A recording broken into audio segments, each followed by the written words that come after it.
Cars used to have personalities before the world was dominated by touchscreen dashboards and silent electric motors.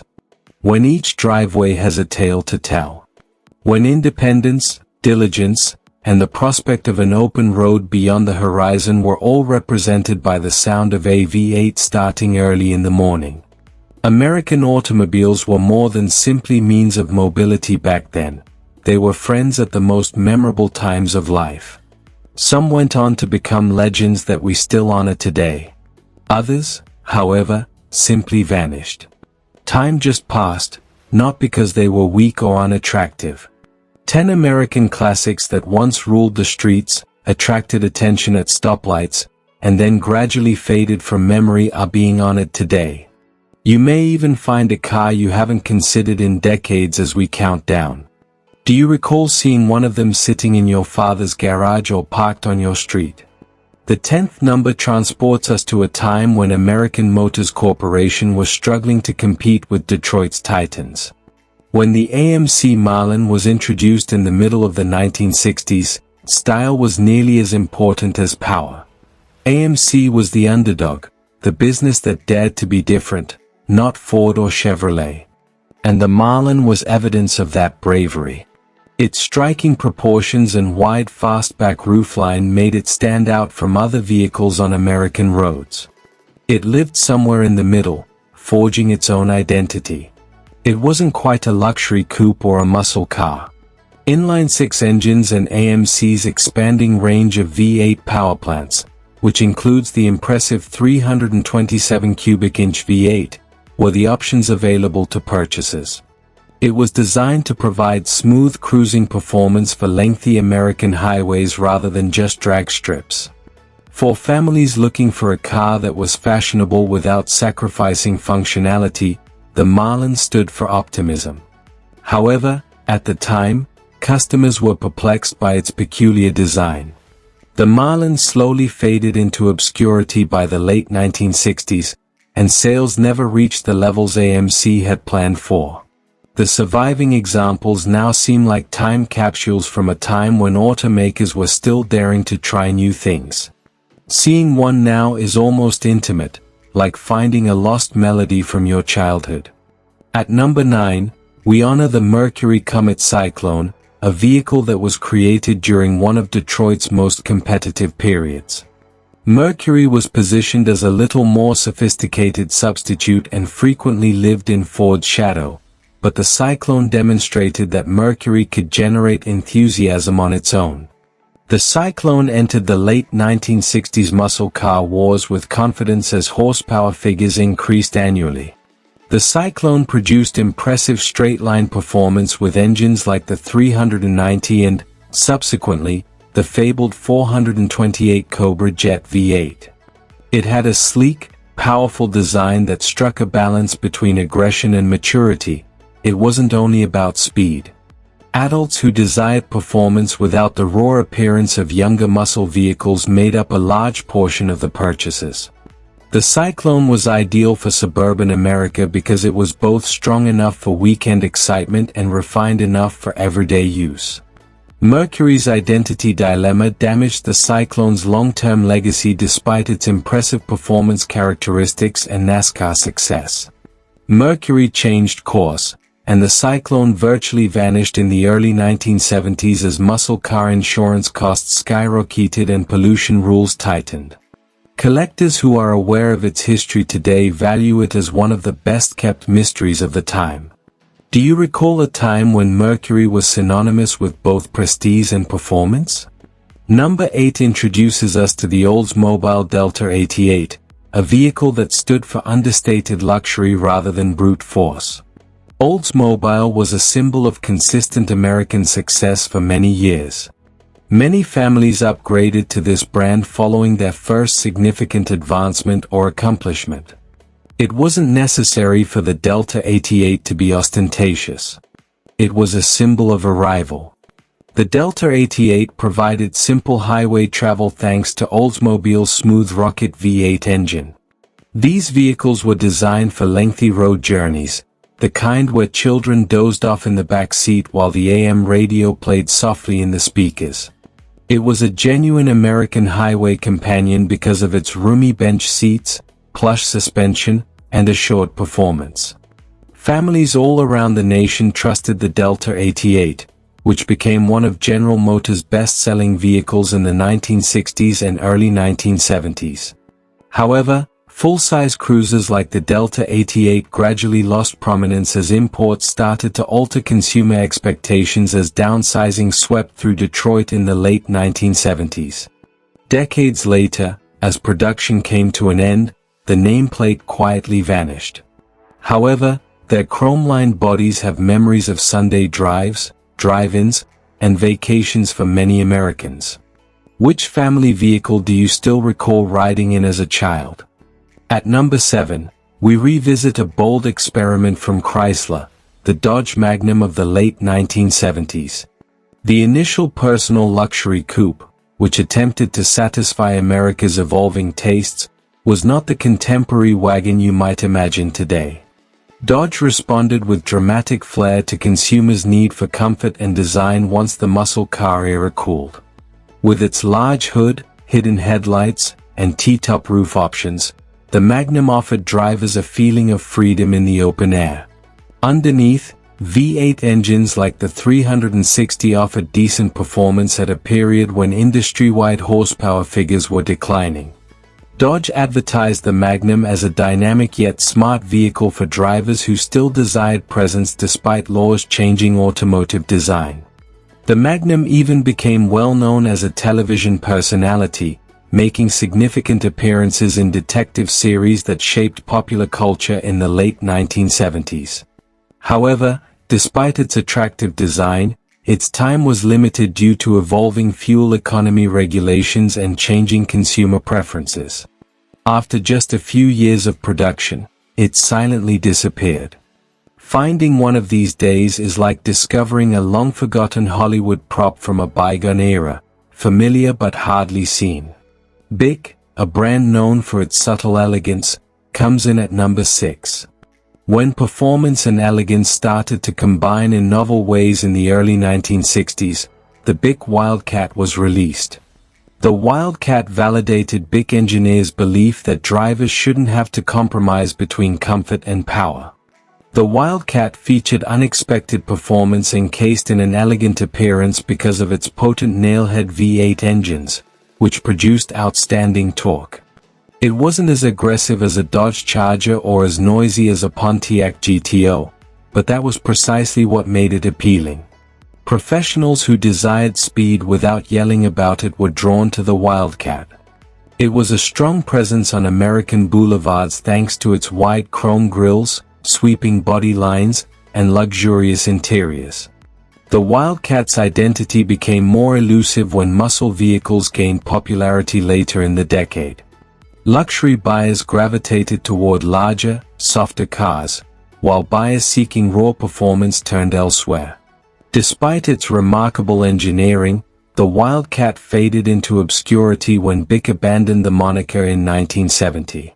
Collectors now see it as one of Bic's most well-balanced designs, a throwback to the days when a performer could still dress in a suit and tie.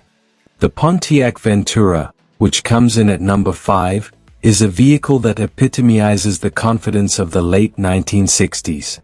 In its heyday, Pontiac was associated with thrills. The company infused youthful enthusiasm and performance into almost every model it made under executives like John DeLorean.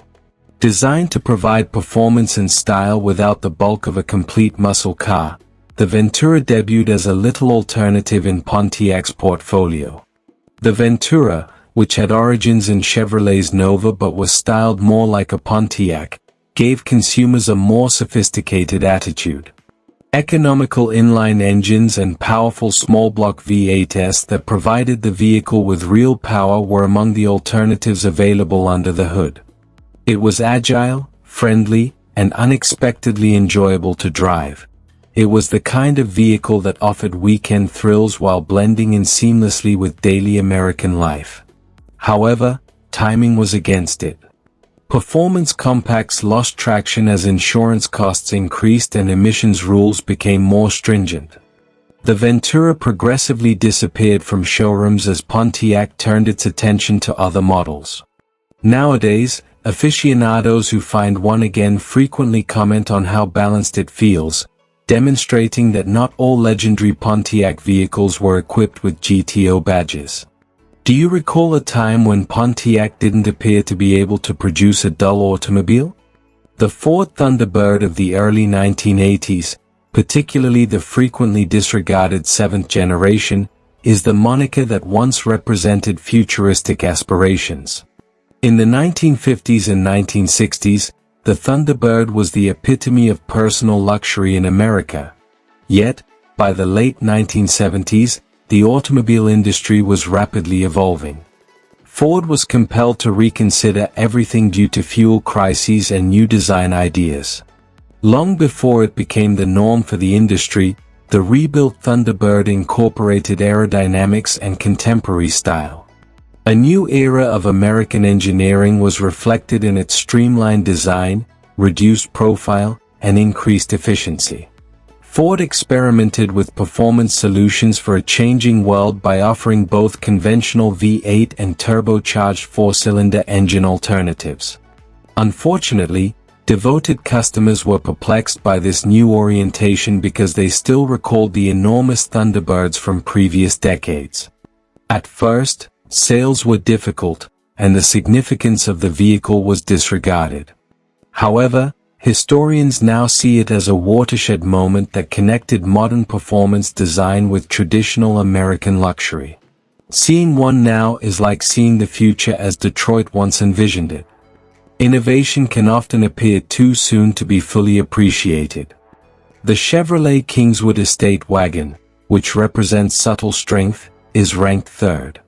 It's simple to forget that the station wagon once dominated American family life in the SUV-dominated world of today.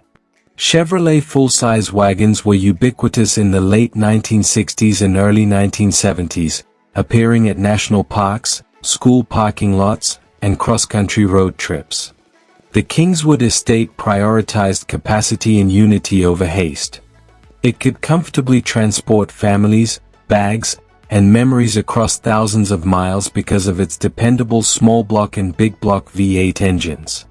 Children in the rear-facing third-row seats became viewers of the roadway behind them, a very American experience that many people still recall with fondness. It combined functionality and style with warmth and character thanks to the wood-grain paneling down the sides. However, the great American station wagon vanished virtually suddenly when minivans became popular in the 1980s and concerns about fuel economy changed consumer behavior. The remaining Kingswood Estates now evoke intense nostalgia for trips taken before smartphones, when the journey was just as important as the destination. You understand exactly what it was like to grow up in a wagon like this. The second machine is the AMC AMX, which was supposed to be legendary but ended up becoming one of Detroit's greatest what-if tales. Despite being the smallest of the major automakers, American Motors frequently took the biggest chances. When AMC debuted the AMX in 1968, it was a declaration that it could take on the top muscle car manufacturers. The AMX had a sports car mentality that was uncommon in American performance automobiles of the era since it was a real two-seater, unlike most muscle cars. It was aggressive and sporty due to its short wheelbase proportions, and the powerful 390 cubic inch V8 engine that was offered provided significant performance. It was unexpectedly fast and responsive because it was lighter than many of its rivals. AMC had the marketing clout and dealer network of bigger competitors, but the AMX gained respect both on the road and at the racetrack. Customers preferred more well-known brands, and manufacturing levels remained constrained. The original AMX vanished by the early 1970s, leaving behind a legacy mostly valued by enthusiasts who recognized its true daring. Collectors now see it as one of the most authentic manifestations of American power, a vehicle that demonstrates that innovation didn't always originate from the largest corporations. Which abandoned muscle car, in your opinion, should be given another chance? And lastly, the Chrysler Cordoba, the forgotten classic that quietly vanished despite being the very essence of American automotive confidence, came in at number 1. When the Cordoba was first introduced in the middle of the 1970s, Detroit was going through one of its most difficult times.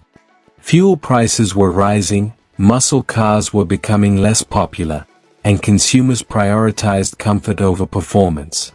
Chrysler reacted with grace rather than retreat.